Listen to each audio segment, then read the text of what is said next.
என்னை பாட சொன்னார்கள். அதனால் ஒரு 2-3 வரிகளை பாடி கொஞ்சம் சுருக்கமான முருகப்பெருமானை பற்றி ஒரு கதையும் சொல்ல இருக்கிறேன்.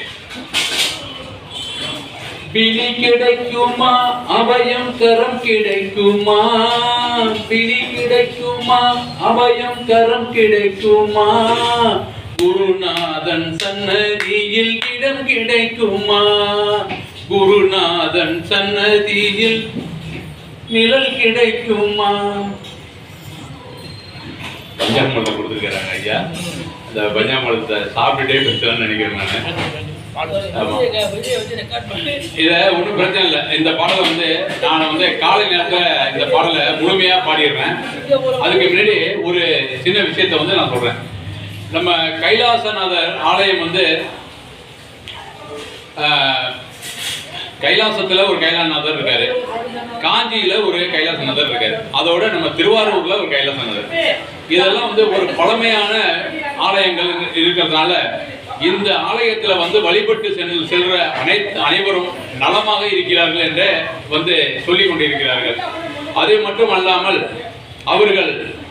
அவர்களுக்கு உடல் ஆரோக்கிய குறைபாடோ கோளாறுகளோ இருந்தது என்றால் இந்த கைலாசநாதர் கோவிலுக்கு நமது அர்ச்சகர் அவரிடம் தனக்கு உடலில் உள்ள குறைகளை சொல்லி அதை சரி செய்து தர வேண்டும் ஐயா அப்படின்னு சொல்லி மனம் உருகி இந்த கைலாசநாதரையும் உள்ளே அருள்பாய்த்து தென்முகம் கொண்டு இருக்கும் எங்கள் தாய் மாணிக்கவல்லி அம்மா அவர்கள் எங்களை ஆசீர்வதித்துக் கொண்டிருக்கிறார்.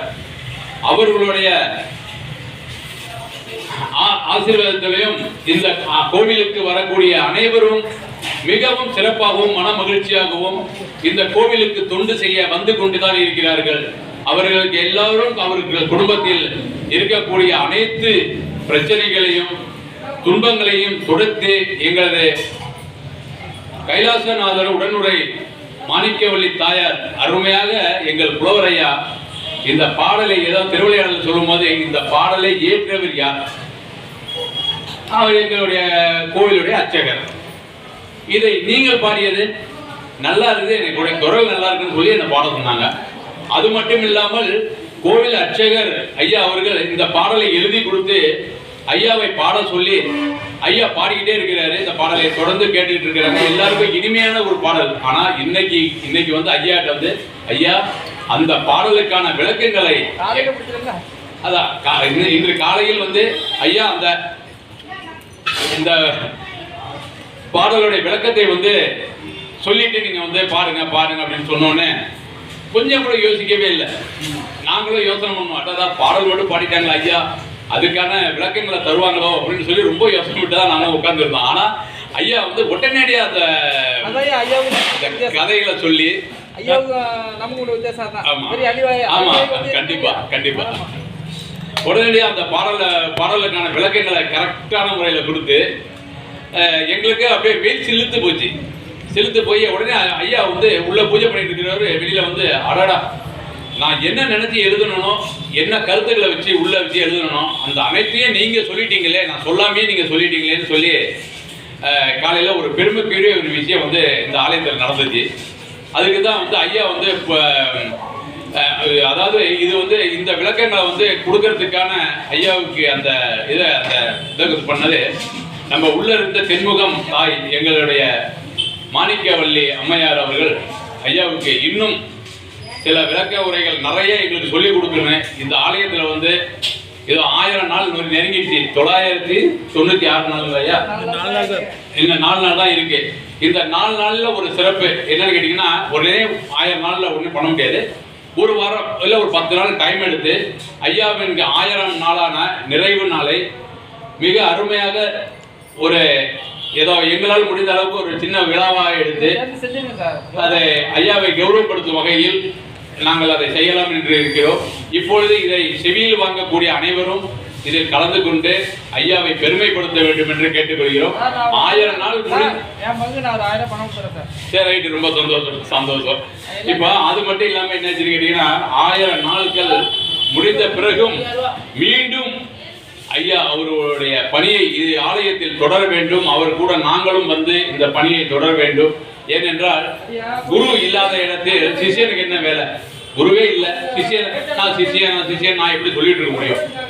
எங்கள் ஆசான புலவர் குரு அவர்கள் எங்கள் கூட இருப்பதுதான் எங்களுக்கு எல்லாம் மகிழ்ச்சி. இதுக்கு ஒரு சின்ன, ஏன்னா இந்த முருகனை வந்து வழிபடாம இருந்துடாதீங்க. காலையில எழுந்திரிக்கும் போது முருகா முருகா முருகான்னு சொல்லுங்க. ஓம் முருகா ஓம் முருகா ஓம் முருகான்னு சொல்லுங்க. நைட்டு தூங்கும் போதும் முருகா முருகா முருகான்னு சொல்லுங்க. முருகனை மாதிரி ஒரு அற்புதமான ஒரு கடவுள் அருள் பாலித்து நம்மளோட துன்பங்களை துடைக்கக்கூடிய ஒரே கடவுள் முருகன் கடவுள் தான். எனக்கு தெரிஞ்சு நான் என்னோட அனுபவத்தில் சொல்றேன். ஏதாவது ஒரு ஆபத்துல சிக்கியிருக்கோம் அப்படின்னு நம்ம தெரிஞ்சுக்கிட்டோம்னா மூச்சு விடாம முருகனை தான் கூப்பிடுவேன். முருகா முருகா முருகா முருகா முருகன் கூப்பிட்டுட்டே இருப்பேன். அந்த அதாவது சொல்லுவாங்க, மலை போல் வரும் துயரம் வந்து பனி போல் நீங்கிடும். அதுக்கான காரணம் வந்து நான் உச்சரித்த அந்த சொல்லுதான், சொல்றதுதான். அதனாலதான் வந்து அவை பாட்டிய ஆணவமாக இருக்கும் போது அந்த ஆணவத்தை உடைத்தது முருகர் தான். முருகர் என்பது யார் தெரியுமா? முருகர் சிவனுடைய பிள்ளைங்க இல்ல, சிவன் தான் முருகன். தன்னுடைய ஒரு கண்ணிலிருந்து தன் தீப்பொறிகளை 6 கமலங்களில் இட்டு குழந்தையாக மாற்றி வளர்ந்து ஒரே உருவமாக எடுத்து, அதனால்தான் 6 முகம் 12 கரங்கள் கொண்ட முருகன் வந்து நமக்கெல்லாம் இன்று அருள் பாய்ந்து கொண்டிருக்கிறார். கந்தன் கந்தன் கந்தன் கந்தனுக்கு அரோகரா அரோகரா அரோகரா கோஷம் வந்து சாதாரண கோஷம் கிடையாதுங்க. இப்போ வெற்றிவேல் முருகனுக்கு அரோகரா, வீரவேல் முருகனுக்கு அரோகரா, கந்தனுக்கு அரோகரா, கடம்பனுக்கு அரோகரா, முருகனுக்கு அரோகரா. இந்த மாதிரி கோஷங்கள் வந்து எங்க கேட்டாலும் நம்ம அரோகரா சொல்லி ஆகணும். சும்மா எங்கேயா போய் நின்றுட்டு யாரா வாழ்க்கைன்னு சொன்னா வாழ்க்கைன்னு சொல்றது, ஒளிகன்னு சொன்னா ஒளிகன்னு சொல்றது, அதெல்லாம் வேண்டாம். நமக்கு வந்து கந்தன் என்றாலே அரோகரா என்ற அந்த வாசகம் நமக்கு தொடர்ந்து வர வேண்டும். ஏன்னா எதுக்கு சொன்னா, அந்த ஆணவமா தெரிஞ்சுக்கிட்டு இருக்கிற அந்த அவை பாட்டிய, அந்த ஆணவத்தை உடைச்சது முருகன். அதாவது முருகன் வந்து அந்த அவை பாட்டிக்கு வந்து ஒரு அருள் பாலிக்கணும்னு வராது. ஆணவம் அல்ல, தமிழை அவை பிராட்டியிலிருந்து வெளிப்படுத்துவதற்காகவே தான் அந்த திருவிளையாடல். பஞ்சம சாப்பிட்டோமே, அப்படியே அப்படியே அப்படியே விட்டு போயிட்டோம். மைக்க கொடுத்துருங்க, மைக்க கொடுத்துருங்க சொல்லுகிறாரு. மைக்க கொடுத்தாங்க. விளக்க உரைகளை எங்கள் ஐயா புலவர் ஐயா என்னுடைய விளக்க உரை முடிந்த பிறகுதான் அவர்களை சுட்டி காட்டுவார். அது வந்து அதை நான் சுட்டி அது சொல்லும் போது எனக்கு வந்து நான் அன்னைக்கே சொன்னேன், ஐயா நான் ஒரு இரும்பு குண்டாக தான் வந்தேன், நீங்க ஒரு களிமண்ணா தான் வந்தேன், உங்களை பார்க்கணும், நீங்க பேசுறத கேட்கணும் தான் வந்து உட்கார்ந்தேன். இப்ப என்னகிட்டே மைக்கை முன்னாடி வச்சு என்ன பேச வச்சுட்டீங்களா ஐயா? இதுக்கெல்லாம் இந்த பெருமை எல்லாமே உள்ள இருக்கும் கைலாசநாதருக்கும் எங்கள் ஐயா ஆசான புலவர் அவர்களுக்கும் தான் இந்த பெருமை எல்லாம் சேரணும். அதனாலதான் சொன்னேன், எங்க ஆசான புலவர் நீடோடி நீண்ட ஆயுளுடன் நல்ல ஆரோக்கியத்துடன் மன தைரியத்துடன் 2000 வருஷத்துக்கு பேசிக்கிட்டு இருக்கணும். இந்த ஆலயத்தில் அவருக்கு அந்த ஐயா இந்த ஆண்டவன் நினைச்சா அவர் 2000 வருஷம் இல்லைங்க ஐயா, 5000 வருஷம் கூட அவர் இருக்கணும். கல்வெட்டுல பதிக்கணும். அதுதான் நம்ம இந்த ஆலயத்துல நம்ம வேண்டிக்கிட்டு இருக்கோம். இப்போ அதை சொல்லியிருந்தேன். அப்போ வந்து ஒரு ஆடு மேய்க்கும் சிறுவனாக முருகர் பெருமான் ஒரு மரத்து மேல இருப்பார். அப்போ அந்த அவை பாட்டி வெயிலில் ரொம்ப களைச்சி போய் இடத்துல உட்காருவாங்க. உட்கார்ந்த கொஞ்ச நேரத்துல ஒரு குரல் வரும், என்ன பாட்டி ரொம்ப களைப்பா இருக்கிறீங்களே அப்படின்ட்டு. ஆமாப்பா பசிக்குதா பாட்டி, பழம் பறிச்சு போடவா, சாப்பிட்றியா அப்படின்னு கேட்குறாரு. சரிப்பா ஏதாவது 2 பழத்தை பிரிஞ்சு போடு. ஏன்னா பசியில் இருக்கும்போது என்ன செய்வான், ஏதாவது 2 போடுங்க சாப்பிட்றோம் அப்படிதான் சொல்லுவோம். சரி 2 பழத்தை பிரிஞ்சு போடுங்க அப்படின்னு சொல்றாரு.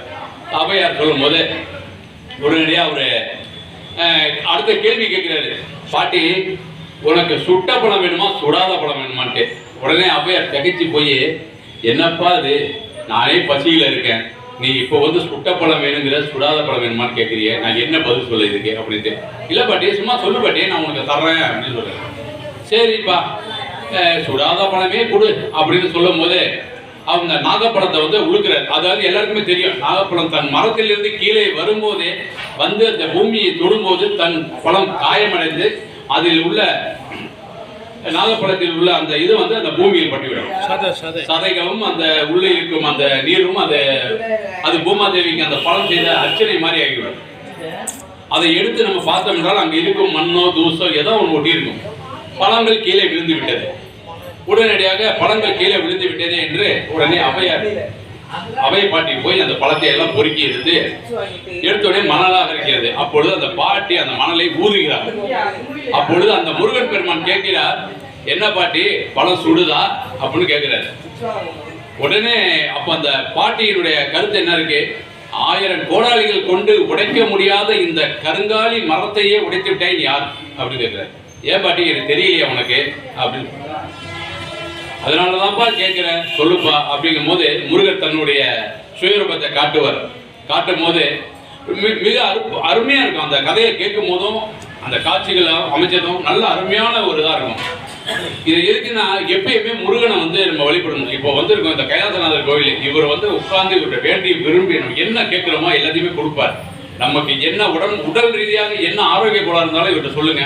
அச்சகட்டு அவர்கிட்ட வச்சு 90 கொடுக்குறாரு. அதை வாங்கி நீங்க நெத்தியில வாயில உடம்புல பூசுங்க. மறுநாள் உங்களுக்கு எந்த பிடிப்பிடியும் இருக்காது, எல்லாமே போயிடும். சரிங்களா? எனக்கு பிறகு பாலச்சந்திரம் ஐயா அவர்கள் சிறப்பு உரையாற்ற இருக்கிறார் ஆன்மீகத்தை பத்தி. அவரை இன்னும் மேலும் ஏனென்றால் நான் பேசும்போதே சில குற்றங்களை கண்டுபிடித்தவர் இல்லைங்களா, ஒரு நக்கீரன் மாதிரி அவரு. அப்போ அவரு எவ்வளவு தெளிவாக பேச வேண்டும். அந்த தெளிவாக பேசும்போது எங்கள் ஐயா ஆசான புலவர் ஐயா எந்த குறையும் சொல்லக்கூடாதுன்னு நினைக்கிறேன். சரி, சொல்லாம எப்படி இருக்கு? கண்டிப்பா கண்டிப்பா கண்டிப்பா இதோட முடித்து வருகிறேன். யாரும் கை தட்ட மாட்டேங்கிறீங்க.